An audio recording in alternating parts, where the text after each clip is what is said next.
Dobar dan, ja sam Ivana Avramović, logoped i Marte Meo, praktičar.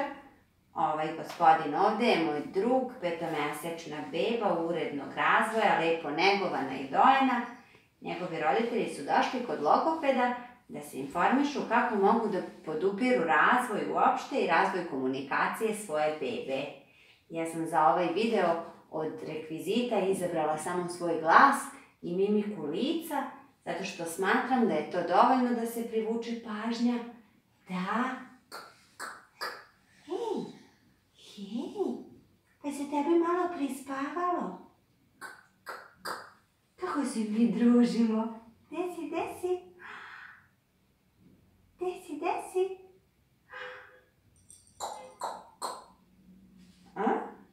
Je li to lepo?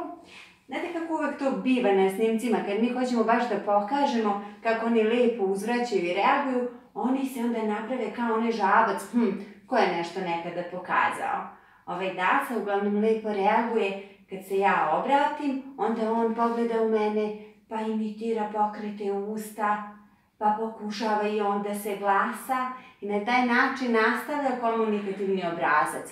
I ovo je baza komunikacije. Kad mi usmerimo pažnju jedno na drugo, kao sada, onda je to dobar način da se komunikacija otpočne. A kad pratimo šta radi, ja pratim šta radi on,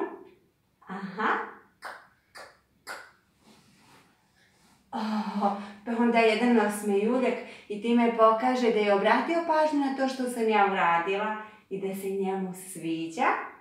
On nastavlja komunikaciju, a onda se mi smenjujemo i ovaj proces nastavljamo on i ja. I to su sasvim dovoljni mamci za komunikaciju i usmeravanje pažnje. Protivnik sam igračaka koje imaju jako intenzivan zvuk, veoma šarene boje, na ovako malom uzrastu.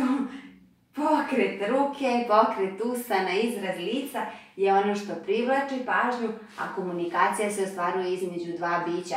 Zato smo ovde potrebni on i ja, da bi komunikacija mogla da se odvija. Savjetujem roditeljima malih beba da se smeste u položaj kao što smo sada moj drugar i ja seli jedno naspram drugog, da se gledaju, da ćaskaju, da beba kad nešto izusti, kao on sada, vi ponovite isto to i time mu stavite do znanja da ste prisutni i da vam je važno ono što on produkuje i da vam je važno ono što on radi i da sa zadovoljstvom nastavljate isto to.